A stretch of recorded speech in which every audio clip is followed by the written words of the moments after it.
গোটা ফ্যাসিজমের ইতিহাসকে তার সমস্ত ইঙ্গিত সমেত with all the signs of মানে ফ্যাসিজম ইন দ্য ওয়ার্ল্ড একটা ছবিতে অ্যাকুমুলেট করা, এবং সেটা ওইরকম একটা ছবিকে অ্যাকুমুলেট করা। আমাদের পৃথিবীতে এরকম ছবি একটাই আছে, কে আছে ও ভালো দেখে একখান হিরে দাও রাত জ্যোতিষী।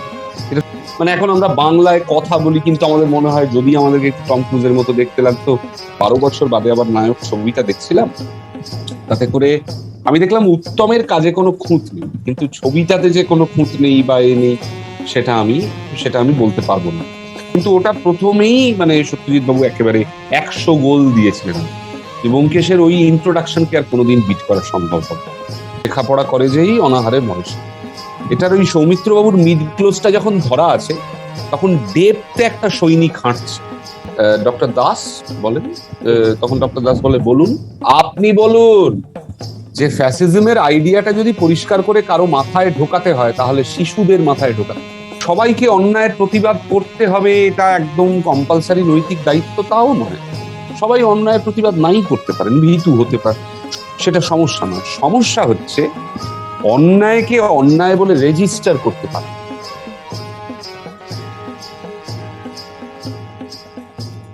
Hello everyone, welcome to Filmcopan. In this new video podcast, we have Anirban Bhattacharya with us. Anirban is one of the most popular Indian theatre and film actors today.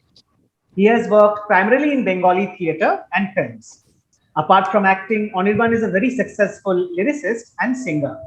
If you all remember, we mentioned Anirban's performance in Dracula Sir as part of the top 10 performances in Indian cinema in 2020. However, today we will not discuss his performances or films.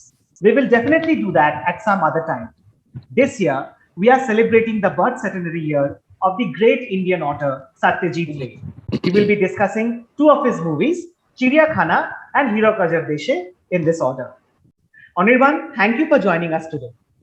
Thank you. It's my pleasure. I don't know what I actually have to contribute this kind of, this kind of discussion about the master's work, but I will try to put my views or put my observation on these works. So let's start. Surely.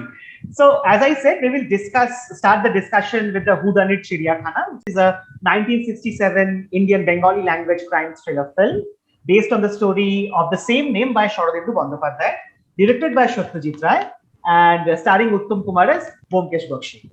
The screenplay was written by Satyajit as well. For our viewers, we will carry on the rest of the discussion in Bengali, and you can follow it on with the English subtitles which we have added. So please enjoy the discussion.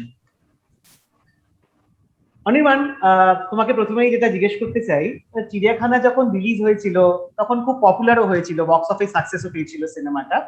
আচ্ছা, কিন্তু প্রচুর ক্রিটিকদের আমরা দেখেছি তারা এরকম বলেছেন, এবং পরে সত্যজিৎও এটা বলেছেন যে ওনার মতে এটা ওনার সবচেয়ে দুর্বল কাজ। তো চিড়িয়াখানা দেখে তোমার কি মনে হচ্ছে?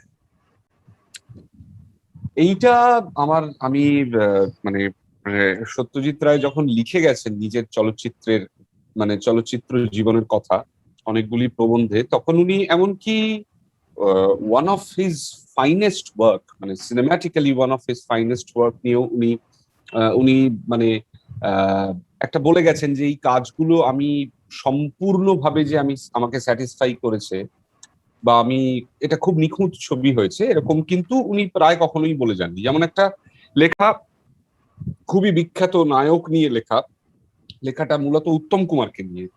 ওটা লেখাও নয়, ওটা একটা স্পিচ, ওটা ওই প্রবন্ধ সংগ্রহে আছে যেটা উনি টেকনিশিয়ান স্টুডিওতে দিয়েছিলেন উত্তম বাবু মারা যাওয়ার পর। বলেছিল যে আমি অনেক বছর বাদে, প্রায় 12 বছর বাদে আবার নায়ক ছবিটা দেখছিলাম, তাতে করে আমি দেখলাম উত্তমের কাজে কোনো খুঁত নেই, কিন্তু ছবিটাতে যে কোনো খুঁত নেই বা এ নেই সেটা আমি বলতে পারবো না।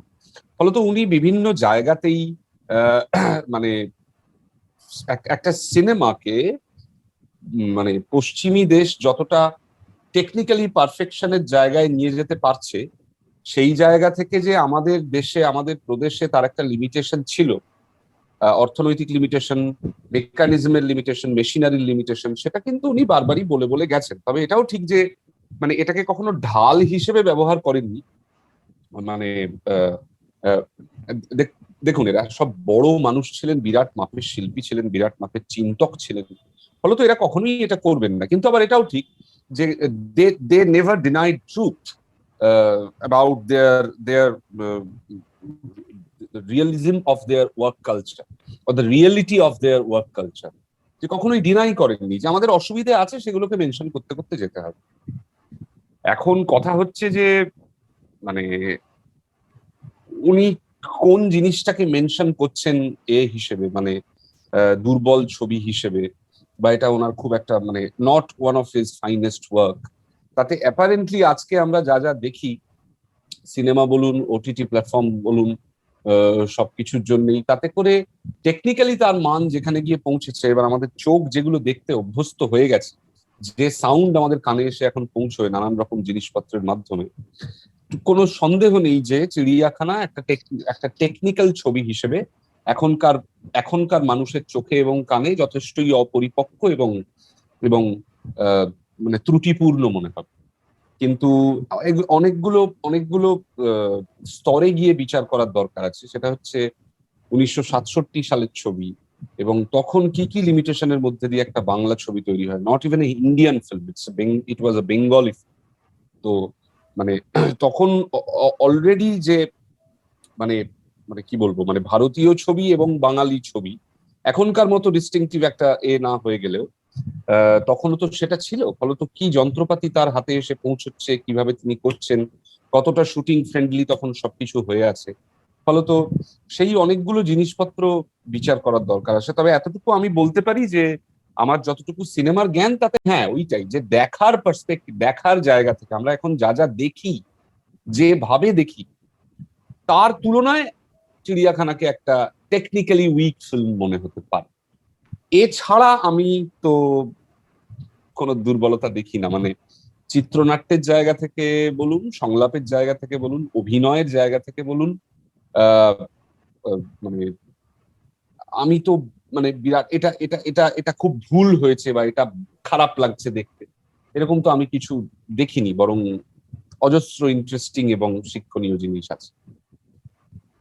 আর উত্তম কুমারের অভিনয় মানে প্রথম ব্যোমকেশ, তারপরে তো অনেকেই করেছে, রজত কাপুরের ব্যোমকেশ খুব পপুলার, তোমার আমাদের বাংলা ইন্ডাস্ট্রিতে অনেকে করেছে, তুমি নিজে করেছো। উত্তম কুমার অ্যাজ ব্যোমকেশ মানে তুমি প্রথম যখন দেখেছো বা এখন যখন রিভিজিট করছো, তোমার কেমন লাগে?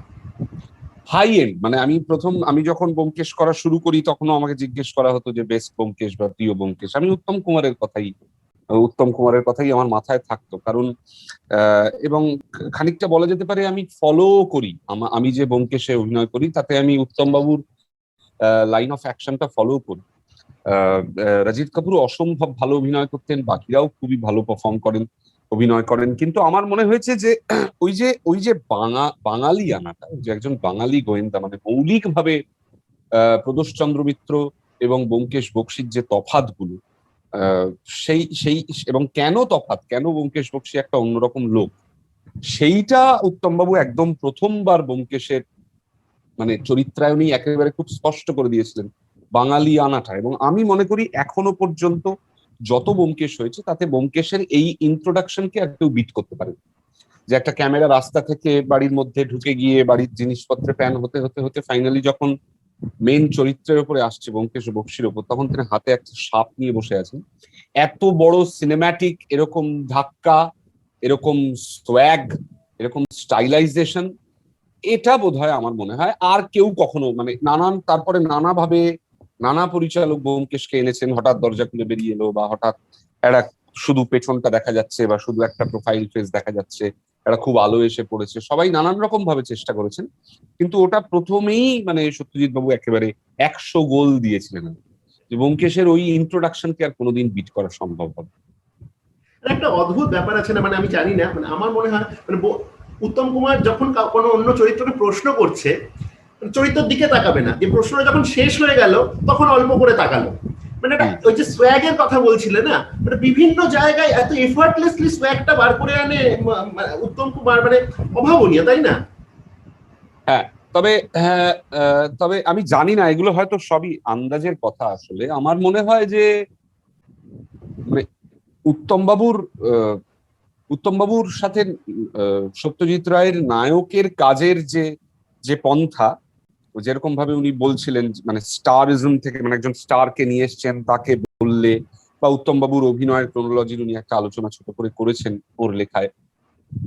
কিন্তু আমার মনে হয় যে নায়কের থেকে অনেক বেশি, আমার ধারণা, আমি আবারও বলছি যে অনেক বেশি he was directed by Satyajit Ray in this film. এটা এটা আমার মানে সত্যজিৎ বাবুর অন্যান্য কাজ দেখে, সেই কাজের অভিনেতাদের দেখে মনে হয়েছে যে উত্তম বাবু বোধহয় নায়কে আরো বেশি স্বাধীন ছিলেন দেন ব্যোমকেশ বক্সী।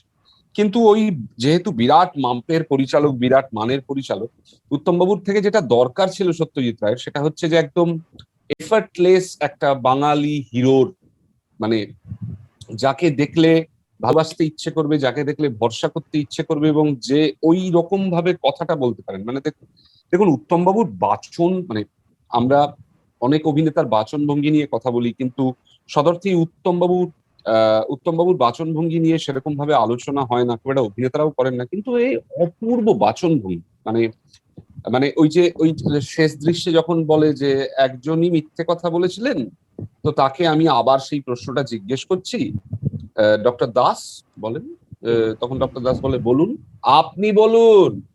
এই যে এটা মানে একদম আটপৌরে, একদম একটা রসিক মানুষ, মানে কোন রকম কিন্তু সিরিয়াস একটা আপনি বলুন ওরকম নয়, মানে ডিস্টেন্সে দাঁড়িয়ে আছে, ক্যামেরাটাও তখন আছে এস দাসের, মানে ডক্টর দাসের পয়েন্ট অফ ভিউ থেকে ব্যোমকেশকে দেখছে, আর আপনি বলুন, বা এরকম বহু, মানে সিনেমাটাতে অনেকগুলো জায়গায় যেখানে ওই অজিতকে ধাক্কা মারেন উত্তম বাবু, সেখানে ওই কাপটা পড়ে যায়, এত ধরে জোরে ধাক্কা মারে। তারপরে কি বোকা কি বোকা, মানে এই এক্সপ্রেশন গুলো এত সহজ একটা মানুষ হিসেবে বেরোয়। হ্যাঁ, যেটা you don't have to be intelligent all the time, you don't have to be smart all the time, তাই না? আপনার স্বাভাবিকতা, আপনার সহজতাই আপনাকে স্মার্ট তৈরি করে। পুরনো বাঙালিয়ানা বা পুরনো বাঙালি জেস্টারের সঙ্গে এটার যে সম্পর্ক, মানে বলতে চাইছি যে ছোট ছোট করে দেখলে, মানে ওই ওই তুলসী চক্রবর্তী যখন ওই বসে বসে থাকতেন, ওই ওই পড়াতেন দাদা, মানে এবারে ওই বসে থাকাটা, হাতে লাঠি নেওয়াটা, ওটা হচ্ছে একটা গ্রাম্য স্মার্ট লোকের চেহারা। তার কারণ হচ্ছে স্বাভাবিকতা এবং সহজতা, সেই সেই জিওগ্রাফিক্যাল জায়গার স্বাভাবিকতা এবং সহজতা। এইগুলো একটু পরবর্তীকালে বদলে টদলে গেছে। আমাদের এখন মানে রিয়েলিজম বা, আর আমাদের কালচারটাও, আমাদের কথা বলার কালচার, আমাদের মানে 67 সালের অভিনয়ের ভাষা আর 2021 সালের অভিনয়ের ভাষা আর এক নেই। সেটা ইভ্যালুয়েট করতে করতে করতে করতে করতে এখন একটা খুবই অদ্ভুত জগা খিচুড়ি, একটা একটা একটা কসমোপলিটান, একটা মেট্রোপলিটন জায়গাতে এসে দাঁড়িয়েছে। ফলত কিন্তু তখনও যেহেতু আমাদের সিনেমাতে, আমাদের এতে খুব শেকড়ের একটা পরিষ্কার ছাপ পাওয়া যেত। এখন আমরা অনেক কিছুর দ্বারা ইনফ্লুয়েন্সড, মানে এখন আমরা বাংলায় কথা বলি, কিন্তু আমাদের মনে হয় যদি আমাদেরকে একটু টম ক্রুজের মতো দেখতে লাগতো কি ভালোই না হতো। কিন্তু তখনকার বাঙালি অভিনেতাদের তখনকার সবকিছুর মধ্যেই নিজস্ব ঐতিহ্যের প্রতি একটা অদম্য কনফিডেন্স ছিল, যে আমি এটা, তো আমি সেটাই দেখাবো, আমার ভেতরটা যা, আমার ঐতিহ্য যা, আমার মাধ্যমে সেটাই এক্সপ্রেসড হবে। আমার ধারণা সেই কারণেই উত্তম বাবু, ব্যোমকেশ আমার এত পছন্দের এবং এতই এতই মেসমারাইজিং লাগে। আচ্ছা, অনির্বাণ, যেমন অরূপ একটু আগে বললো যে অনেকেই এই পারফরমেন্সটা করেছে, বাট যখন ব্যোমকেশ তোমাকে অফার করা হয়, আহ, তখন তুমি কি এই ডিফারেন্ট ডিফারেন্ট পারফরমেন্সেস থেকে কোনোভাবে ইনফ্লুয়েন্স হয়েছিলে, নাকি তুমি মূল গল্পটা বা স্ক্রিপ্ট থেকে ব্যোমকেশের চরিত্রটাকে নিজের মতো করে এঁকে নিয়েছিলে? না, আমার মনে হয়েছিল যে আমি প্রথম যেটা আমার মনে দ্বন্দ্ব তৈরি হয়েছিল সেটা হয়েছে যে আদৌ আমার কিছু এক্সপ্লোর করা বাকি আছে কিনা। একটা চরিত্র হয় না যে, মানে এতজন অভিনেতা করেছেন এবং তারা প্রত্যেকেই কমেন্ডেবল কাজ করেছেন, আর কিছু বাকি আছে কিনা, নাকি একটা জিনিস চর্বিত চর্বণ করে যাওয়ার তো একজন অভিনেতা হিসেবে কোনো মানে হয় না। তখন আমার মনে হয়েছিল যে যদি এই জিনিসটাকে একটু এক্সপ্লোর করা যায়, কারণ এটা অভিনেতা হিসেবে আমার কাছে খুব ইম্পর্টেন্ট একটা টাস্ক ছিল, যে আমি যে সময়ের মানুষ সেই সময়ের আহ কি বলবো, জেস্টারের সঙ্গে, বায়োলজিক্যাল আর্কিটাইপ গুলোর সঙ্গে ওই সময়টা যায়। ফলত অভিনেতা হিসেবে এটা খুবই ইন্ট্রিগিং একটা টাস্ক, যে আমি এই সময়ের একজন মানুষ হয়েও কতটা ওই সময়ের এক বাঙালিয়ানার আর্কিটাইপ গুলোকে এক্সপ্লোর করতে পারি। সেটা আমার মূল ইন্টারেস্টের জায়গা ছিল, মূল ইন্টারেস্টের। তাই বলে আমি যে খুব দেখে দেখে এটাকে নেব না এরকম করেছি তা নয়। আমি ব্যোমকেশ করব এটা ঠিক হওয়ার পরই যে আমি সব ব্যোমকেশ দেখে ফেলেছি এরকম করি। আমি মূলত স্ক্রিপ্ট আর গল্পগুলোর সাথেই গল্পগুলোর মাধ্যমেই নিজের মধ্যে ওই মূলত আমি জোর দিয়েছি পুরনো বাঙালি আর্কিটাইপ আমার বডিতে, আমি কিভাবে বডিতে তাকানোতে অ্যাপিয়ারেন্সে কিভাবে মেনটেন করবো সেটাতেই আমি বেশি জোর দিয়েছি, instead of behaving like a very intelligent man. এই সেই মূলত আমার ওই পুরনো সময়টা আমি আমার শরীরে কিভাবে তুলে আনবো সেটাই আমার মূল ফোকাস ছিল। আরেকটা ইন্টারেস্টিং পয়েন্ট, সত্যজিৎ রায় নিজে বলেছেন এবং অন্যান্য সময় বেশ কিছু মানে ফিল্ম মেকারকে বলতে শুনেছি, এই যে হুডানিট স্ট্রাকচারটা, মানে একদম শেষে এসে ডিটেকটিভ এক্সপোজ করবে কে কি করেছে, কিভাবে কি হয়েছে, এটা নাকি সিনেম্যাটিক ভাষার জন্য অতটা অ্যাপ্রোপ্রিয়েট নয়। সেই জন্য দেখা যায় যে সত্যজিতের নিজের লেখা সোনার কেল্লা, যেটা মানে লেখায় মিস্ট্রি, সেটা যখন সিনেমায় আসছে থ্রিলার হয়ে যাচ্ছে। তো তোমার কি মনে হয়, মানে এই হুডানিট স্ট্রাকচারটাকেও কি মানে এই কথাটা মানে কতটা তুমি নিজে বিশ্বাস করো এবং তোমার কি মতামত এটার ব্যাপারে? অ্যাকচুয়ালি এই প্রশ্নটা চিত্রনাট্যকারদের করা উচিত, কিন্তু আমার মনে হয় তুমি যে কথাটা বললে সেটাতে আমার মনে হয় যে একটা খুব স্পষ্ট ইঙ্গিত এখান থেকে পাওয়া যাচ্ছে, যে আমি যখন বইয়ের পাতায় পড়ি তখন আমি একটা জায়গায় দেখি যে এখানে একজন লেখক লিখতে পারেন যে তারপরে উনি ওখান থেকে চলে গেলেন, মানে এটা তারপরে মুশকিল মিয়া ওখান থেকে চলে গেলেন। সিনেমার মুশকিলটা হচ্ছে যে ওই মুশকিল মিয়া চলে যাওয়াটা দেখা যায়, মুশকিল মিয়াকে দেখা যায়, মুশকিল মিয়ার মুখটা দেখা যাবে বা তার চলে যাওয়ার একটা গতি আছে। ফলত সাহিত্যে যে যে জালটা তৈরি করা যায়, সাহিত্যে যে ধোঁয়াটা তৈরি করা যায়, সিনেমার ক্ষেত্রে সেটা এক্সপোজ হয়ে যাওয়ার একটা চান্স থাকে। কিন্তু তা সত্ত্বেও তো দারুণ দারুণ হুডানিট তৈরি হয়েছে। মানে আমি বলবো চিড়িয়াখানাও তো একটা অত্যন্ত সাকসেসফুল হুডানিট ছবি, কারণ যখন প্রায় পুরো জিনিসটাই যদি মানে গল্পটা না পড়ে যিনি দেখতে আসছেন, দেখা যাবে যে প্রায় একটা সময় মনে হবে যে ওই পুলিশ ইন্সপেক্টরই কেসটা সলভ করে ফেলবে, একটা সময় মনে হবে যে আচ্ছা সিনেমাটা তাহলে পরের দিনই শেষ হয়ে যাবে, মানে এক্ষুনি শেষ হয়ে যাবে, কারণ বোঝাই তো যাচ্ছে কে খুন করেছে। একটা সময় মনে হবে যে শুভেন্দুবাবু যে চরিত্রটা করেন সেই তাহলে সব করেছে। কিন্তু ফাইনালি তো একটা মানে জিনিসকে টেনে অতদূর নিয়ে যাওয়া যায়। সোনার কেল্লার উদাহরণটা দুরন্ত ভালো। সোনার কেল্লায় সত্যি মানে সোনার কেল্লায় প্রথমেই ভিলেনকে এক্সপোজ করে দেওয়া, তারপরে জিনিসটা মানে how he deduct the case, এইটার একটা অ্যাড্রিনালিন রাশ চলতে থাকে। সেটা দুরকম ভাবেই করতে পারে। যারা বড় মানের ফিল্ম মেকার, বড় মাপের চিত্রনাট্যকার, তারা যে কোনো দিক থেকেই ঘুরিয়ে ফিরিয়ে করতে পারে এবং তারা মার্ক করে দিয়ে যান যে এটা সুবিধে, এটা অসুবিধে, এইগুলো করে দিয়ে যান। ইন জেনারেল একটা প্রশ্ন করছি আমরা, যেমন তুমি নিজেও বললে যে এই ব্যোমকেশ চরিত্রটা অনেকবার প্লে করা হয়েছে আমাদের বেঙ্গলি ইন্ডাস্ট্রিতে, তো অনেকবার আমরা দেখেছি। ইভেন যে ফেলুদা চরিত্রটা যেটা হয় সেটাও প্রচুরবার আমরা দেখেছি কি আমাদের ইন্ডাস্ট্রিতে অনেকবার প্লে করা হয়েছে। তো কিছু কিছু জায়গায় এরকম কি মনে হয় তোমাকে একটা কালচারাল অবসেশন আছে এই ক্যারেক্টার গুলো নিয়ে, তার জন্য হয়তো আমরা অন্য যে ইন্টারেস্টিং গল্পগুলো যেগুলো করা হয়েছে সত্যজিৎ করেছে সেগুলো আমরা অতটা এক্সপ্লোর করতে পারি না? আমরা এই ফ্যাসিনেটিং দুটো ডিটেকটিভ ক্যারেক্টার এদেরকে নিয়ে বেশি এনগেজড হয়ে পড়ি আমাদের ডিসকাশনসে। হ্যাঁ, আমার মনে হয় তাই, একেবারেই মনে হয় বড্ড বেশি হয়। কেন এত হয় আমি জানি না, কিন্তু এতটুকু জানি যে এগুলো কমার্শিয়ালি সাকসেসফুল এখন। মানে এগুলো হলে প্রযোজকের বাড়িতে চারটি টাকা ঢোকে এবং এগুলো এই চরিত্রগুলোতে যে অভিনেতারা অভিনয় করেন তাদের একটা বেশ মানে একটা হয়, মানে নামটাম হয়। ফলত এটা আমি বলবো যে দু তরফেই এটার একটা মানে দু তরফই পার্টিসিপেট করেছে। মানে যারা এগুলো নির্মাণ করেছেন তারাও পরপর এগুলো করে গেছেন, আর যারা এটার ভোক্তা, যারা দর্শক, তারাও পরপর এগুলোকে সাপোর্ট দিয়ে গেছে, তারাও পরপর এগুলোকে দেখে গেছেন।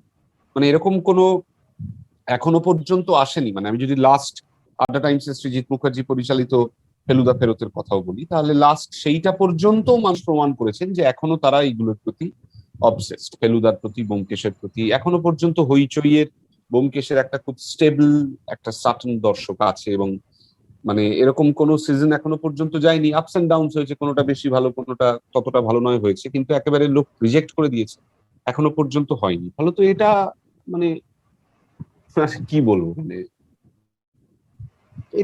এটা চলছে আমার নিজের মতে, একটু বেশি বেশি হয়, তো না হলেও হতো, কিন্তু হয়, কি করা যাবে। তার কারণ ওই যে বললাম, দুটো দুটো মানে এই আর কি, মানে দুটো বিভাগই সমাজের, যারা বানান এবং যারা দেখেন, তারা মানে দুটোই খুবই মানে দুপক্ষই খুব ইন্টারেস্টেড ব্যাপারটা নিয়ে টিল নাও, এখনো পর্যন্ত। আরেকটা কথা বলো, মানে এটা চিড়িয়াখানার জন্য নিঃসন্দেহে প্রাসঙ্গিক, মানে ওভারঅল বেঙ্গলি ইন্ডাস্ট্রি সেই সময়, মানে চিড়িয়াখানাতেও আমরা যেটা দেখতে পাই বা সত্যজিৎ রায় যে কোনো ছবিতে, পার্শ্ব অভিনেতারা মানে অসাধারণ অসাধারণ সব কাজ। এখানেও যদি দেখি, মানে প্রসাদ মুখার্জি বা জহর গাঙ্গুলি, চিন্ময় রায়, মানে প্রসাদ মুখার্জি সেই একটা জায়গা আছে না, বেরিয়ে যাচ্ছে শুভেন্দুর সামনে এরম এরম করে একবার দেখিয়ে গেল যে তোমার হাত করা পড়বে, বা চিন্ময় রায় সেই কুকুরটাকে নিয়ে প্রণাম করছে। কিন্তু খুব আনফরচুনেটলি মানে কিছু লোক, মানে রবি ঘোষ বা কিছুটা হয়তো চিন্ময় রায় ও অনুপ কুমার, এদের নিয়ে না তাও কিছু মানে কিছু লেখা কিছু ভিডিও পাওয়া যায়। বাট এই যে জহর গাঙ্গুলি, প্রসাদ মুখার্জি, এদের মানে আমি গুগল সার্চ করে একটা ছবিও পাচ্ছিলাম না। But at the same point of time আমরা বলি আমরা বেঙ্গলি ইন্ডাস্ট্রি প্রচন্ড ভাবে ট্যালেন্ট সেলিব্রেট করি ইত্যাদি, তো এটা কোথাও একটা ডিসকানেক্টিং ফিল করো নাকি? না না, সব সভ্যতা, বাঙালি সভ্যতা কি অন্য সভ্যতা, সবাই সবসময় হিরোদেরই খুঁজে এসছে। এবং মূলত যারা বারবার কাজ, আমি বলতে চাইছি যে রিপিটেশন একটা হয় না, মানে আপনি একটা কাজ করলেন দুরন্ত ভালো হলো, যে মানে রিমার্কেবল কাজ হলো, আপনি 10টা কাজ না করলে, যতক্ষণ আপনি আপনার কাজকে একটা মানে ক্রমাগত বারবার মানুষের সামনে না নিয়ে যাচ্ছেন, ততক্ষণ একটা ওই ওই ক্যাপাসিটি মানুষ কোনো খুব একটা বেশি সংখ্যায় অর্জন করেনি, যে ওই একটা কাজ একজন করেছিল, আমি তাকে ঠিক মনে রেখে, তাকে ঠিক করে খুঁজে তাকে মনে রাখবো, আমার মনের মণিকোঠায় স্থান দিয়ে রাখবো, তার ওরকম হয় না। আমরা বারবার যাকে বারবার চোখের সামনে দেখি, আমরা তাকেই তাকেই পুজো করি, তাকেই করি। মানে আমাদের আমাদের সভ্যতায়, আমাদের দেখার অভ্যেসে কোয়ান্টিটির একটা বিরাট গুরুত্ব আছে, বিরাট। এবং এখন সেটা এমন একটা পর্যায়ে এসে পৌঁছেছে যে কোয়ালিটি সাপ্রেসড হয়ে যায়। যে মানে এখন আমরা একটা বলি না, ও যে ও করেছে, ও বানিয়েছে, তাহলে তো ভালোই হবে, কারণ ও তো বানায়, অনেক বানায়। ফলত এই যারা এখন অনেক করে, তারাই ভালো করে গোছের একটা ব্যাপার হয়েছে। যে এবং এবং আমি বলতে চাইছি যে আমরা এখন যেভাবে কাজ করি, মানে ফ্লাডস অফ কন্টেন্ট, মানে এতগুলো ওয়েব সিরিজ, এতগুলো সিনেমা, এতগুলো সিরিয়ালস, এখন আর কারো কোনো এক্সক্লুসিভ কোনো নেচার নেই। ফলত কোনো অভিনেতা এখন একটা সারা বছর ধরে একটা রোল প্রিপেয়ার করে সে সেটাকে করে বসে থাকতে পারে না, তাকে 7টা কাজ করতে হবে। কোনো পরিচালক, কোনো লেখক একটা কাজ করে তার দম ফেলার ফুরসত নেই। মানে ওই মোটামুটি একটা প্রোডাক্টিভিটি সাইকেলের মধ্যে সবাই পড়ে গেছে। ফলত এখন কোয়ান্টিটিটাই প্রায় একটা মানে সার্টিফিকেট হয়ে দাঁড়িয়েছে, যে তুমি কটা কাজ করেছো বা তুমি কতগুলো কাজ করো। তারপরে ওই লোক দেখতে দেখতে দেখতে দেখতে দেখতে দেখতে একটা কি বলবো, এক ধরনের একটা তৈরি হয়ে যায়, মানে সার্টিফিকেশন তৈরি হয়ে যায়, যে হ্যাঁ হ্যাঁ, এ তো অনেক করে, এ তো অনেকগুলোতে করেছে, ও বাবা আমি দেখেছি দারুণ করে, ওই তো ওইটাই করলো, তারপর ওইটাই করলো। মানুষ আর এখন আলাদা করে ওই ছবিটাতে দারুণ ও অভিনয় করেছিল, সেই যুগ আমরা পেরিয়ে এসেছি।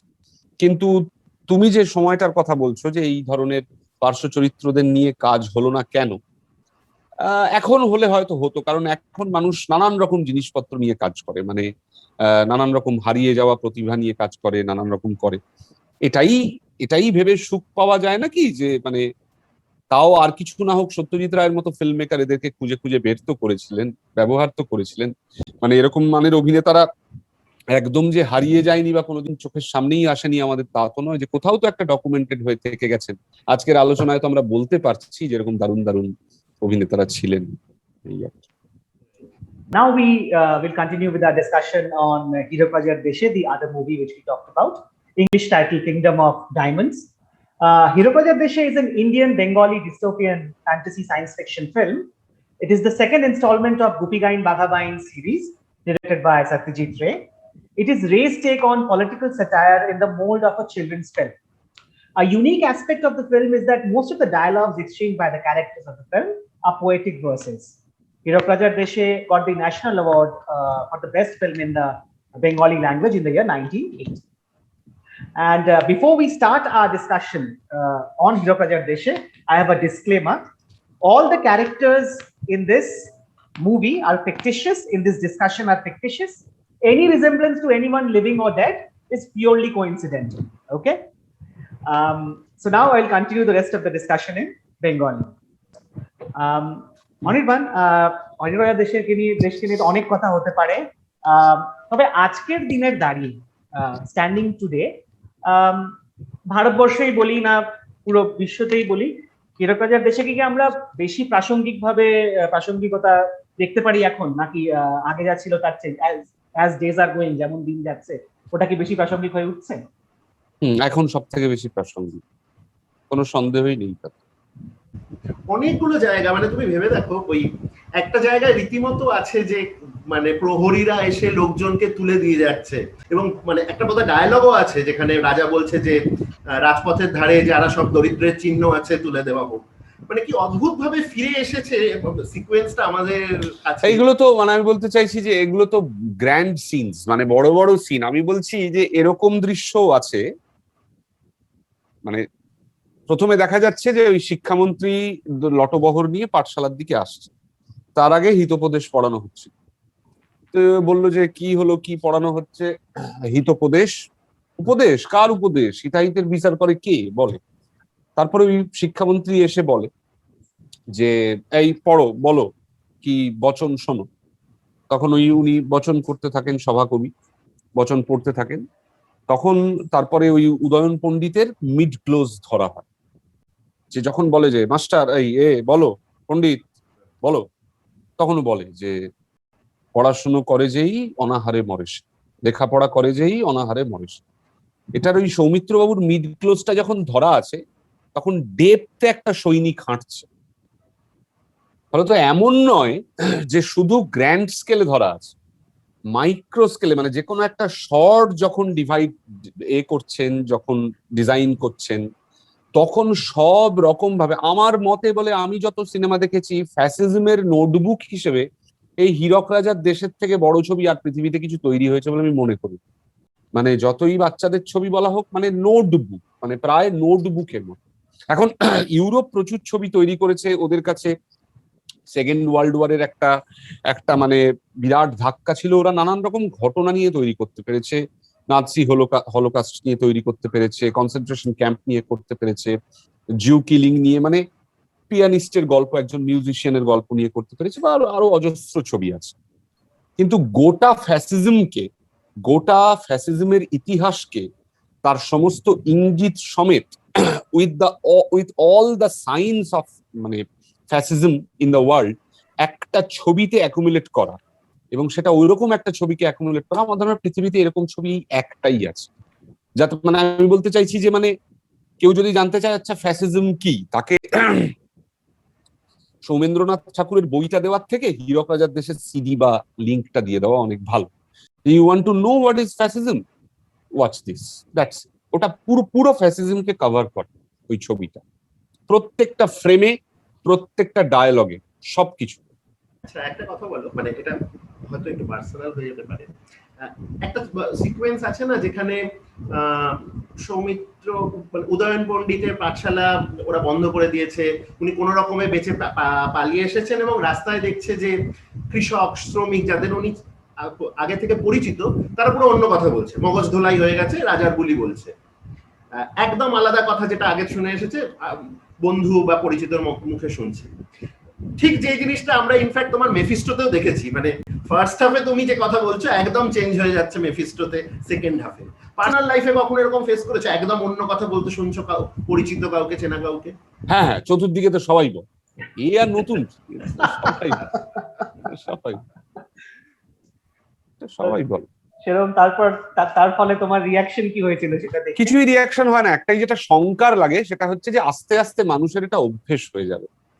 দেখো, সব থেকে বড় গন্ডগোল সোসাইটিতে তখন হয়, আজকের আনন্দবাজারে অমর্ত্য সেনের একটা ইন্টারভিউ আছে, এবং আজকে দেখছিলাম আমি, নিচে লেখা আছে চলবে, ফলত আরো একটা বা দুটো হয়তো বেরো। তো উনি খুব ইন্টারেস্টিং একটা কথা বলেছেন, বলছেন যে বা মানে এরকম হবে, ওরকম হওয়া উচিত, এরকম সবকিছু ঠিক আছে, আগে করতে হবে চিন্তা। চিন্তার ক্ষমতা যদি লোপ পেয়ে যায়, বা আমরা যদি এটা ভুলে যাই যে হাউ টু থিঙ্ক, তখন বিরাট বড় সমস্যা হবে। আমার এখন যেটা সব থেকে অবাক লাগে এবং যেটা সব থেকে শঙ্কার মনে হয়, সেটা হচ্ছে যে সারা পৃথিবীর সব লোক সবসময় অন্যায়ের প্রতিবাদ করেছে এমন নয়। সবাইকে অন্যায়ের প্রতিবাদ করতে হবে এটা একদম কম্পালসারি নৈতিক দায়িত্ব তাও নয়। সবাই অন্যায়ের প্রতিবাদ নাই করতে পারেন, ভীতু হতে পারে। সবার, যার একটা দেশের মানুষের সাহসী হওয়ার স্বাধীনতা আছে, ভীতু হওয়ারও স্বাধীনতা অধিকার আছে। নানা মানুষের নানান রকম ভয় কাজ করতে পারে, নানান রকম ইনসিকিউরিটি কাজ করতে পারে, সেটা সমস্যা নয়। সমস্যা হচ্ছে অন্যায়কে অন্যায় বলে রেজিস্টার করতে পারা। এটা যে অন্যায়, এটা আমি চিনতে পারলাম কি, তারপর আমি প্রতিবাদ করলাম কি করলাম না সেটা আলাদা। কিন্তু অন্যায়কে যদি আমি চিনতে না পারি, তখন সাংঘাতিক একটা অবস্থা হয়। এটা হচ্ছে সেই অবস্থা যে আমি অন্যায় লোকেট করতে পারছি না, আমি বুঝতেই পারছি না এটা অন্যায় কি অন্যায় নয়, যেটাকে পোস্ট ট্রুথ এরা বলা হচ্ছে, যে বিশেষ করে জার্নালিজমের জায়গা থেকে, যে বা অ্যাকচুয়ালি তো পোস্ট ট্রুথ এরা নতুন বলা হচ্ছে, আদতে গোয়েবলস বহুদিন আগে বলে গেছেন যে তুমি বারবার একটা মিথ্যে কথা বললে সত্য হিসেবে সেটার একটা তৈরি হয়, একটা কোয়ালিটি তৈরি হয়, একটা বিশ্বাসযোগ্যতা আসে তার মধ্যে। এগুলো একদম বিহেভিয়ারিজম বা অন্য বিজ্ঞান থেকেই উঠে এসছে। তা আমি আজকের দিনে সব থেকে বেশি যেটা শঙ্কিত বোধ করি সেটা হচ্ছে যে একটা স্ট্রেট অন্যায়কে অন্যায় বলে বুঝতে না পারা বা আইডেন্টিফাই করতে না পারা, এবং তার জন্য অনেকগুলো মেকানিজম কাজ করে। আজকে যে আমি বাড়িতে বসে আছি, একটা বিষয়ের প্রতি আমার একটা সরল দৃষ্টিপাতকে ডিস্টার্ব করার, একদম নিজের বুদ্ধি যুক্তি এই নিক্তিতে মেপে নেওয়ার ক্ষেত্রে অনেকগুলো বাধা আছে। আমাকে অনেকগুলো বাধা টপকে সত্যে গিয়ে পৌঁছতে হবে। এটা একটা বিরাট চ্যালেঞ্জ, এটা একটা বিশাল সমস্যা। ফলত অন্যায়ের এই যে যে কান থেকে কথাটা উঠলো সেটা হচ্ছে যে এরকম তুমি দেখেছো কিনা যে আগে একরকম বলতো, এখন একরকম বলতো। অবশ্যই দেখেছি, সবাই দেখেছে। মুশকিলটা হচ্ছে যেটা এত বেশি সংখ্যায় হচ্ছে, আস্তে আস্তে আস্তে আস্তে এটার প্রতি যে নিন্দা সমাজ থেকে উঠে আসা উচিত, এটার প্রতি যে প্রতিবাদ সমাজ থেকে উঠে আসা উচিত, সেটা আস্তে আস্তে সরে যাবে। হয় না, মানুষ একসময় দেখবে অনেক কিছু মেনে নেয়, যেরকম আমিই বললাম যে হ্যাঁ তো অনেক করে, ফলত আস্তে আস্তে জিনিসটাকে আমি একটা কি বলবো এটা বলাটা বন্ধ করে দিচ্ছি যে না না এরকম তো হওয়াটা উচিত। স্বাভাবিক হয়ে যাচ্ছে, এটাই নিয়ম হয়ে যাচ্ছে। মানুষ না বারবার যেটাকে দেখে, যেরকম এই লকডাউন, পরের বছর যদি আবার আসে, আমরা কিন্তু সুরসুর করে চালটা মূলোটা কলাটা কিনে বাড়িতে ঢুকে পড়বো। এটা একটা স্টেটের কাছে একটা বিরাট সুবিধে, যে তুমি আমার মাথার মধ্যে যদি একটা স্টেট অফ এমার্জেন্সি বসতে থাকে, আমি যদি 3 বছর এরকম একটা অবস্থায় কাটাই যে রাত 9টা থেকে ভোর 5টা অব্দি বাইরে যাওয়া বারণ, আস্তে আস্তে সেটা আমার সয়ে যাবে। তখন আর একটা সময় সরকারকে এসে বলতে হবে না রাত 9টা বাজে তুমি বাড়িতে ঢুকো, তখন অলরেডি আমার বডি ক্লকের মধ্যে ওটা ঢুকে যায়। এবং সরকার এটাই চায়, এটাকে এত দূর জিয়ে রাখো।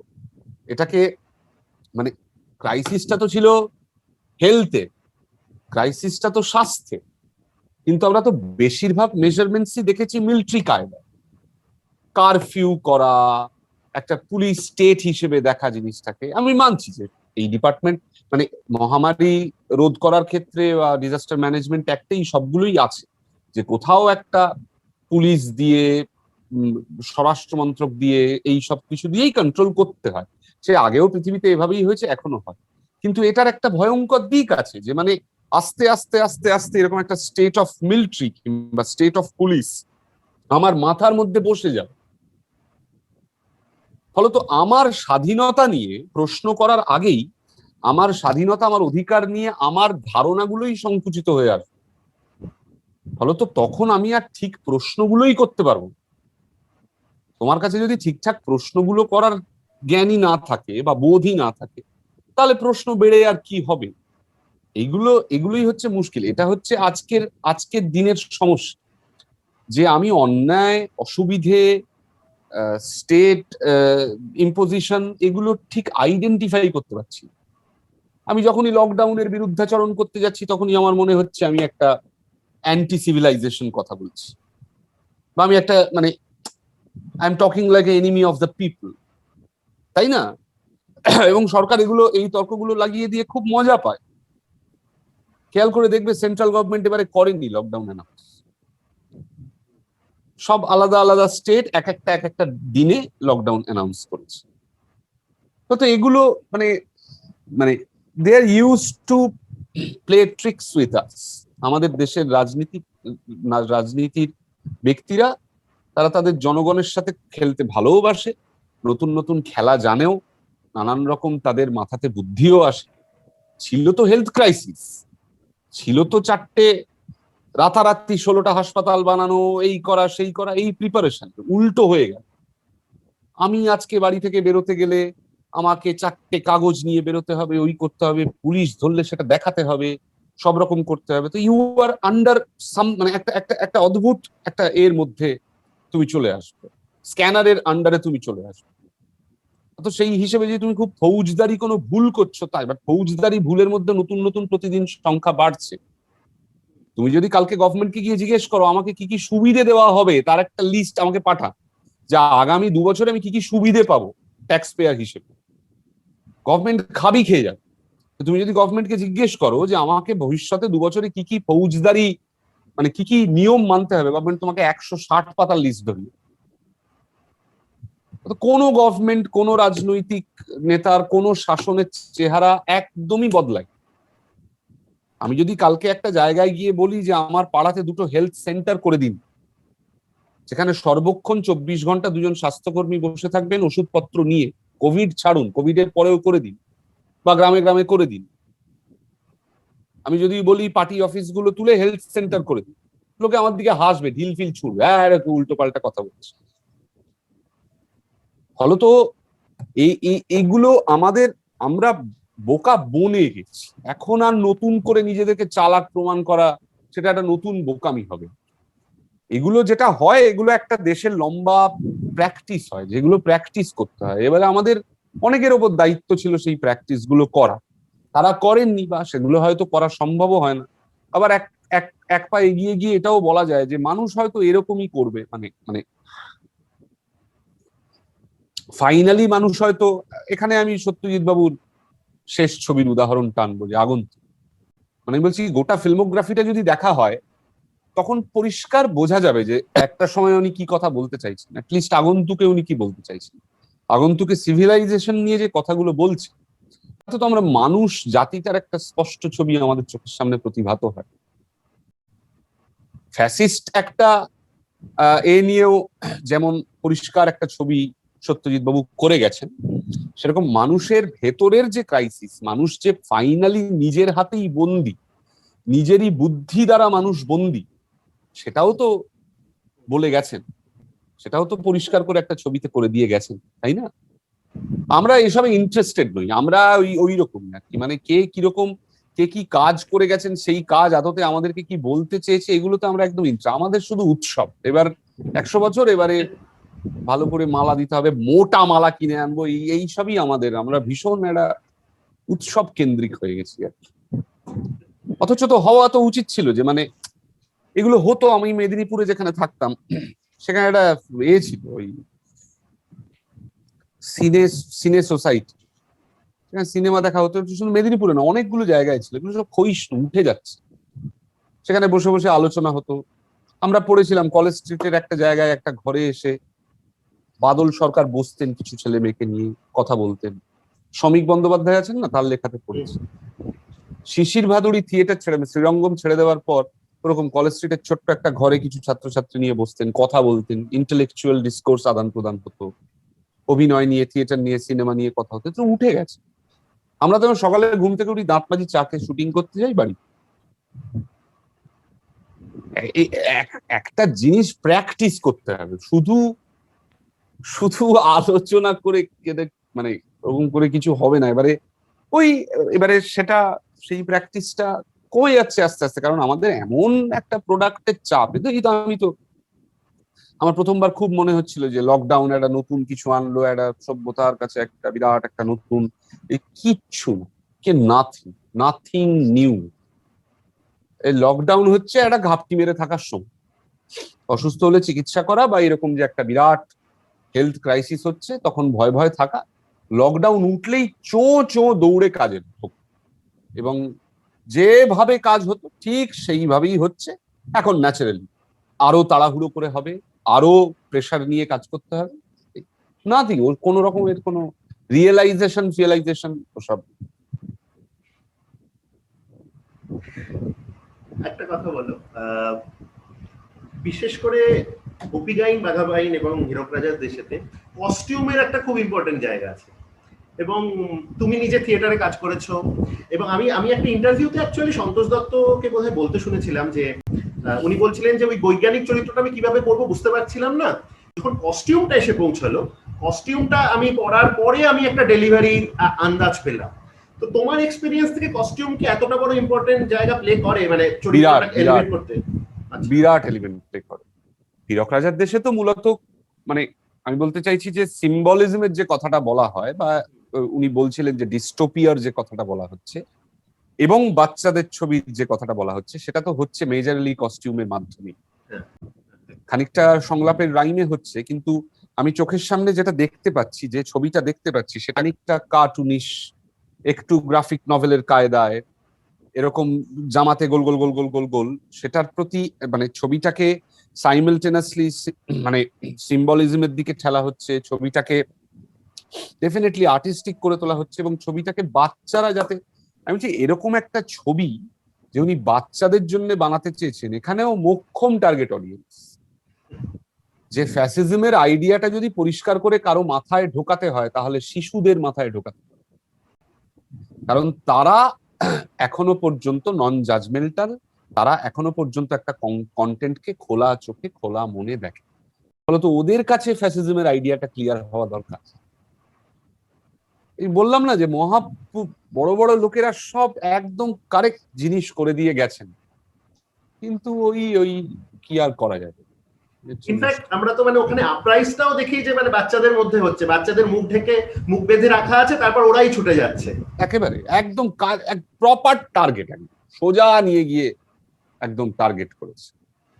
আরে উনি তো জানতেন না, ধরো তখন এইসব নাৎসি পার্টি, হিটলার ইউথ, এগুলো তো মানে 20 বছর দূরের, 25 বছর দূরের ঘটনা, তাই না? জাস্ট মানে 45-এ যুদ্ধ শেষ হয়েছে, এ হয়েছে সে হয়েছে, যখন এসব লিখছেন বা ভাবছেন কিভাবে এ করতে হবে, ওরা তো ওই সময়টা দেখে এসছেন, মানে পোস্ট সেকেন্ড ওয়ার্ল্ড ওয়ার বা ইত্যাদি প্রভৃতি। তখন তো উনি মানে ছাত্র, ফলত সেই স্মৃতি তো ওদের কাছে একদম দগদগ পরিষ্কার। সন্তোষ দত্তের কথাই যখন উঠলো এখানে, একটা ইন্টারেস্টিং অবজারভেশন আছে। সায়েন্টিস্টের চরিত্রে সন্তোষ দত্ত ফুল বানিয়েছেন, খুবই সুন্দর ফুল, সুগন্ধি ফুল, 6 মাস তার সুগন্ধ থাকে, কিন্তু রাজা চায় মগজধোলাই যন্ত্র বানানো হোক। তো বৈজ্ঞানিককে আমরা বলতে দেখেছি যে আমি কারো দলে নেই, আমি একা। তো এখানে কি তোমার মনে হয় যে সায়েন্সকে একটা নিউট্রাল স্ট্যান্ড পয়েন্ট থেকে সত্যজিৎ দেখাতে চেয়েছেন, এবং সেটাকে কেমন ভাবে ব্যবহার করা হচ্ছে এবং কে ব্যবহার করছে তার উপরে তার উপকারিতা বা অপকারিতা ডিপেন্ড করছে? এটা একটা দারুণ নাটক আছে, কোপেনহেগেন বলে একটা নাটক আছে, তো সেখানে এটা নিয়ে খুব দারুণ একটা চর্চা হয় যে বিজ্ঞান কি করবে, মানে ফলত এটাও একটা দারুণ ইঙ্গিত সত্যজিৎ রায়ের, যে একজন বিজ্ঞান বলছে যে মানে মানে আমি কোনো কিছুর অধীনে থাকবো না, যে আমি একক, আমি একা, একম এবার দ্বিতীয় বলে চিৎকার করে ওঠে। তো ইভেনচুয়ালি আমরা তাকে মানে স্টেট মেশিনারির নিচে থাকতেই দেখি, মানে আমরা দেখি যে তাকে রাষ্ট্রই কন্ট্রোল করে। হ্যাঁ, কিন্তু তার একটা নিজের গরজ আছে বা নিজের একটা আছে যে আমি একা থাকবো, কিন্তু ফাইনালি তাকে একটা state, suppressed by state or মানে ফান্ডেড বাই স্টেট, মানে একটা বিজ্ঞানী সে রিসার্চ করে নানান রকম কিছু করতে পারে, কিন্তু সেটাকে বাস্তবায়িত করলে তো তাকে স্টেটের সাহায্য নিতেই হবে, ফান্ডিং আসবে কোথা থেকে। ওটা খুবই ইন্টারেস্টিং একটা জায়গা, খুবই ইন্টারেস্টিং একটা জায়গা, মানে ঐতিহাসিক সত্য হিসেবেই ওই সংলাপটা উঠে আসছে যে আমি একা বা একক। আরেকটা কথা বলো, ম্যাক্সিমাম চরিত্রগুলো মানে রাজা, রাজার পারিষদ, যারা মানে ইন পাওয়ার, মানে রগড়ে দিতে পারে এরকম মানুষগুলো, সবাইকে আমরা দেখছি যে রাইমে কথা বলছে, ছন্দে কথা বলছে। উদয়ন পণ্ডিতকে দেখছি কিন্তু গদ্যের ভাষা। এটা তোমার কি মনে হয়, মানে এটা কি কোন জায়গা থেকে এসেছে, সত্যজিৎ বাবু ভেবেছেন বলে মনে হয়? এটা তাসের দেশ, বা এটা তো মানে এটা চমৎকার একটা আইডিয়া। এটা নানান রকম পারপাস সার্ভ করে, যে একটা যান্ত্রিকতাকে সার্ভ করে, যে মানে মুক্ত গদ্য যেরকম জলের মতো তত্তর তত্তর করে বই চলে, সেটা রেখেছেন উদয়ন পণ্ডিতের কথায়। এরকম একটা কাটা কাটা ছন্দ, ঠিক ঠিক এরকম করে রেখেছেন। অনেকগুলো ইন্টারেস্টিং জিনিস আছে। তোমরা খেয়াল করে দেখেছো যে হীরক রাজা যেখানে বসেন, সে ছাদটা খুব লো, সিলিংটা খুব লো, বা উনি ওই একদিকে বিদূষক দাঁড়িয়ে থাকেন, উনি ওই সিংহাসনের এদিকে একবার আসেন, ওদিকে একবার হেঁটে যান, সেগুলো খুব ছোট, মানে ওই পাথটা খুব ছোট, একটু হেঁটে এদিকে যান, একটু হেঁটে এদিকে আসেন। বা যেখানে সভা কবি বা রাজজ্যোতিষী বসে থাকে, তার পাশে যে ওই খড়খড়িগুলো আছে, সেগুলো খুব মুক্ত জানলা না, ওই খাঁচকাটা সেখান থেকে একটা আলো এসে পড়ছে, মানে পুরো জায়গাটার মধ্যে একটা খুব বদ্ধ অবস্থা আছে। মানে ওই রাজসভাটাতে এমন কোনো জানলা নেই যেখান থেকে বাইরের গাছ দেখা যাচ্ছে, জল আকাশ দেখা যাচ্ছে। ফলত সবটার মধ্যেই ওই যান্ত্রিকতাটা, ওই ওই মানে থম মেরে থাকাটা আছে। এবং অবভিয়াসলি ভাষার ক্ষেত্রে তো আছেই। কিন্তু আমি বলবো যে ভাষা ওই যান্ত্রিকতা বা সবকিছু নিয়ম মেনে পুতুলের মতো কথা বলছে সবাই, এটা ছাড়াও একটা অদ্ভুত মজা তৈরি করে। সেই কারণে ছড়া ছন্দ সবসময় আমাদের মধ্যে মজা তৈরি করে। সেই কারণে আজকেও আমরা মানে রীতিমতো হীরক রাজার দেশের সংলাপ বলি, তাই না? রেখে আছো ভালো দেখে একখান হিরে দাও রাজ জ্যোতিষীরে, এটা শুনলে কানে একটা আরাম লাগে। ফলে তো সেই পারপাসও সার্ভ হয়। ওই যে আবার বলছি, আবার সব কথার শেষে, বড় শিল্পীরা জানেন যে এক তীরে কি করে 4-5টা পাখি মারা যায় এক ঢিলে। আমার এখানে একটা ছোট্ট আক্ষেপ বা অভিযোগও বলা যেতে পারে আছে। হীরক রাজার দেশে তো নির্দ্বিধায় খুবই ভালো ছবি, সে বিষয়ে কারোর কোনো সন্দেহ নেই। কিন্তু সত্যজিৎ যখন সাপোজেট কোনো বাচ্চাদের জন্য ছবি বানিয়েছেন বা ছোটদের জন্য ছবি বানিয়েছেন, তখন কোনো মহিলা ক্যারেক্টারকে সামনে থেকে উনি প্রজেক্ট করেননি। যেমন আই আন্ডারস্ট্যান্ড রাজা বা মন্ত্রীরা মহিলা হতে পারে না, তাদের মহিলা হিসেবে দেখানো যেতে পারে না, that would be too radical. কিন্তু উদয়ন পণ্ডিতের যে পাঠশালা, সেখানে প্রতিটা ছাত্রকেই একদম ক্লোজ আপে দেখানো হয়েছে, কিন্তু কোনো বাচ্চা মেয়ের কোথাও কোনো উল্লেখ নেই। তো একজন মহিলা হিসেবে এটা আমার একটু অড লেগেছে, টু বি ভেরি অনেস্ট। সত্যিই নেই। ফেলুদার গল্পেও নেই, ফেলুদার গল্পেও কোনো মহিলার সেরকম কোনো এ নেই। সত্যি এটা খুবই অদ্ভুত একটা ব্যাপার। মানে এক হতে পারে যে আমরা একরকম ভাবে সত্যজিৎ বাবুকে দাগিয়ে দিতে পারতাম যে উনি খুব একটা মহিলা চরিত্র নিয়ে, কিন্তু রিমার্কেবল কাজ মহিলা চরিত্র নিয়ে, রিমার্কেবল কাজ, মানে চারুলতার মতো কাজ, দেবীর মতো কাজ, পথের পাঁচালীতে মহিলাদের নিয়ে যা কাজ, অপরাজিত মানে পুরো ট্রিলজিতে মহিলাদেরকে নিয়ে যা কাজ, সর্বজয়াকে নিয়ে যা কাজ, সেই জায়গায় যখন এই ছবি করছেন তখন মহিলাদের ইনকর্পোরেশন থাকছে না। এটা খুবই অদ্ভুত একটা মানে পরস্পর বিরোধী একটা অবস্থান বলা যেতে পারে একজন চলচ্চিত্র নির্মাতার। তো এটা নিয়ে নিশ্চয়ই কেউ লেখালেখি করেছেন নিশ্চয়ই, জানি না। সত্যি একটা খুব এভিডেন্ট অবজারভেশন, মানে খুব দেখা যায় এটা পরিষ্কার খালি চোখে। আচ্ছা, আমরা চাইছিলাম অনির্বাণ যে একটু উৎপল দত্তের অভিনয় নিয়ে তুমি কিছু বলো। কি বলবো, ভালো অভিনয় হচ্ছে ভালো অভিনয়, সেটাই শেষ কথা। সেটাকে নিয়ে বেশি আর কথা বলে সেটা অসম্ভব ভালো লাগে। এরা সব বিরাট বিরাট মাপের অভিনেতা, এবং এরা সব বিরাট মাপের পণ্ডিত ছিলেন, পৃথিবী ঘুরেছেন, নানান রকম মানুষ দেখেছেন, বিরাট পড়াশুনো ছিল।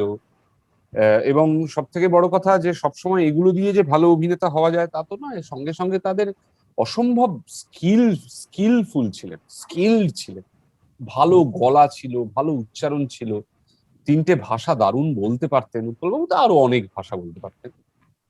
হ্যাঁ,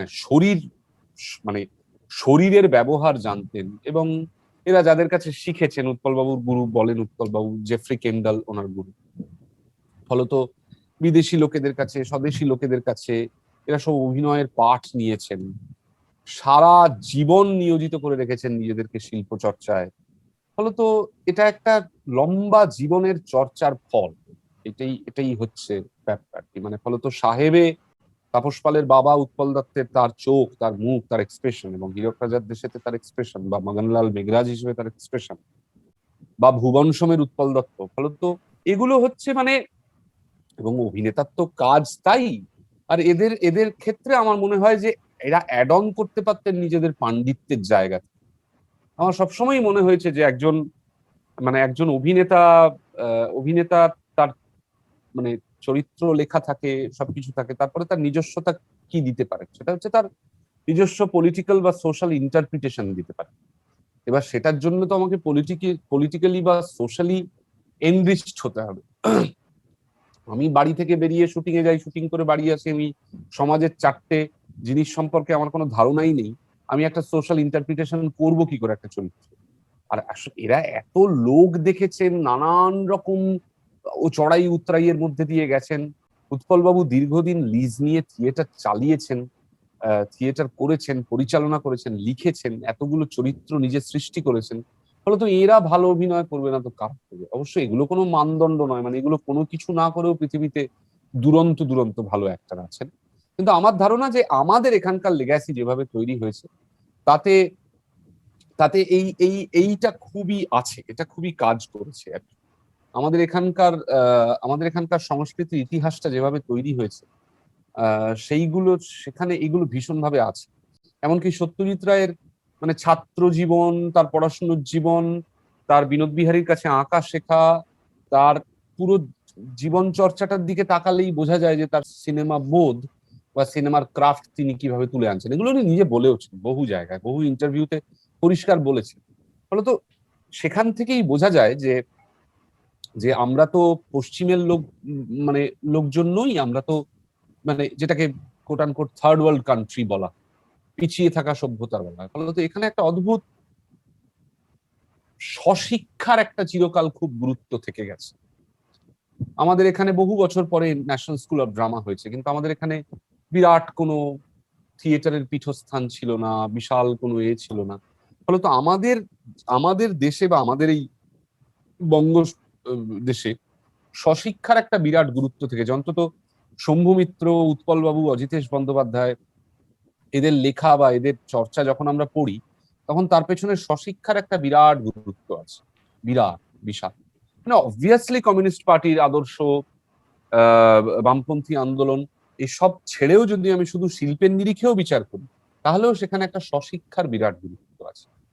অনির্বাণ, এবার তোমার কাছ থেকে আমরা কিছু মুভি রেকমেন্ডেশনস চাই, বাংলা বা ইন্টারন্যাশনাল, কিছু আমাদের জন্য আর আমাদের দর্শকদের জন্য।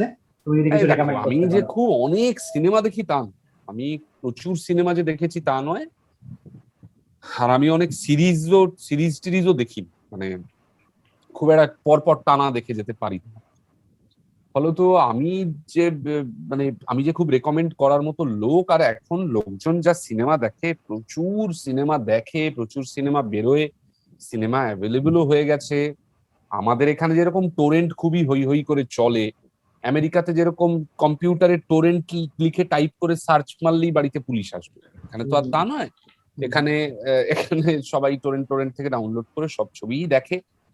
ফলত আহ, আহ, অনেক ভালো ছবি আমি লাস্ট যেগুলো দেখেছি সেগুলোর মধ্যে, আমি লাস্ট ওই স্প্যানিশ ছবি একটা নেটফ্লিক্সে আছে, আমি আগের বছর দেখেছিলাম, আমি খুবই গভীর রেখাপাত করেছিল ছবিটা, প্ল্যাটফর্ম বলে একটা ছবি আছে নেটফ্লিক্সে। সেই ছবিটা খুবই রিমার্কেবল একটা ছবি। ছবিটা নিয়ে সেরকম খুব একটা হলো না, মানে কি বলে, খুব একটা হলো না, মানে উত্তেজনা সেরকম ছড়ালো না। প্ল্যাটফর্ম বলে একটা স্প্যানিশ ছবি আছে, নেটফ্লিক্সেই আছে, ওই মানুষ সার্ভাইভাল এসব নিয়ে আছে, ডিস্টোপিক ফিল্ম। সেটা খুবই ভালো ছবি। আর মানে আমি নিজে মনে করি যে সকলেরই, মানে যারা ফিল্ম দেখতে ভালোবাসেন, বা অবশ্যই এগুলো সবার রুচির ওপর নির্ভর করে যে কে কি ধরনের ছবি দেখে এসেছেন, বা কি ধরনের ছবি দেখা পছন্দ করেন, কে বিনোদন হিসেবে দেখেন, কে একটা অন্যতম আধুনিক শিল্প মাধ্যমের বিকাশ হিসেবে দেখেন সেটা তো জানা সম্ভব নয়, এবং যে যার নিজের পছন্দ মতো দেখার স্বাধীনতা রয়েছে। তবে আমি ব্যক্তিগতভাবে মনে করি যে আমার সিনেমার একজন ছাত্র হিসেবে, থিয়েটারের একজন ছাত্র হিসেবে ক্লাসিক দেখাটা খুব ইম্পর্টেন্ট। মানে সেটা সব না হলেও মানে যাদেরকে মানে যারা সিনেমা তো খুব বেশি দিনের শিল্প মাধ্যম নয়, সিনেমা যখন তৈরি হয়েছে, তৈরি হচ্ছে, তারপরে যে বড় বড় শিল্পীরা এসছেন, মানে এটা খুব সহজ। মানে আমি বলতে চাইছি, আমি যদি হলিউড বিখ্যাত পরিচালকদের নামও বলি, যে ফ্রান্সিস ফোর্ড কাপোলার নাম বলি, মার্টিন স্করসেসির নাম বলি, রবার্ট রেডফোর্ডের নাম বলি, এদের ছবি দেখা, ইউরোপিয়ান যে সমস্ত লোকেরা আছেন, আন্তোনিওনি, পাসোলিনি, এদের ছবি দেখা, মানে টার্কভস্কির ছবি দেখা, ব্রেসোর ছবি দেখা, রেনমার ছবি দেখা, অবভিয়াসলি আকিরা কুরোসাওয়ার ছবি দেখা, এগুলো আমি মনে করি যে যারা ছবি দেখতে ভালোবাসেন বা সিনেমা নিয়ে আগ্রহী, আমার ধারণা এদের কাজ দেখা উচিত। আমাদের সকলের, সত্যজিৎ রায়, মৃণাল সেন, ঋত্বিক ঘটক সমেত, মানে এরাও সেই মাস্টার্সদের মধ্যে পড়েন। তপন সিনহার ছবি দেখা, ক্লাসিক দেখা, মানে যখন যখন একটা জাতি সিনেমা নামক একটা শিল্পকে এক্সপ্লোর করছে, ইউরোপিয়ানরা ইউরোপিয়ানদের মতো করে, আমেরিকানরা আমেরিকানদের মতো করে, বাঙালিরা বাঙালিদের মতো করে, সেই সময়কার ছবি দেখাটা খুব ইম্পর্টেন্ট। কারণ এখন অনেক রকম দূষণ চলে এসছে, বুঝতে পেরেছেন? সিনেমা অনেক দূষণ এসে গেছে, টাকা এসে গেছে, ব্যবসা এসে গেছে, নানান রকমের ফ্রিঞ্জ এসে গেছে, নানান রকমের সেট এসে গেছে। এটা একটা থ্রিলার সেট, এটা একটা কমেডি সেট, এটা একটা সুপার হিরো সেট। ওই সময়টা দেখাটা খুব ইম্পর্টেন্ট, যখন সিনেমা একটা বালক, মানে একটা মানে মানে বলা যেতে পারে সিনেমার পইতে হচ্ছে, উপনয়ন হচ্ছে। সেই সময় পৃথিবীর শিল্পরা এই নতুন বালকটিকে নিয়ে কিভাবে লোফালুপি করছেন, কোলে নিয়ে আদর করছেন, সেটা দেখাটা খুব ইম্পর্টেন্ট। এখন সিনেমা একটু মানে একটা ধেড়ে দামড়া, মানে বুড়ো টাইপের হয়ে গেছে। Anirban, we really thank you for this Thank you. enriching discussion on Satyajit Ray, and we Thank you. really hope that in future we will have more discussions with you when you have time for us once again. Thank you so Thank you. much. We are very Thank you. grateful. Thank you.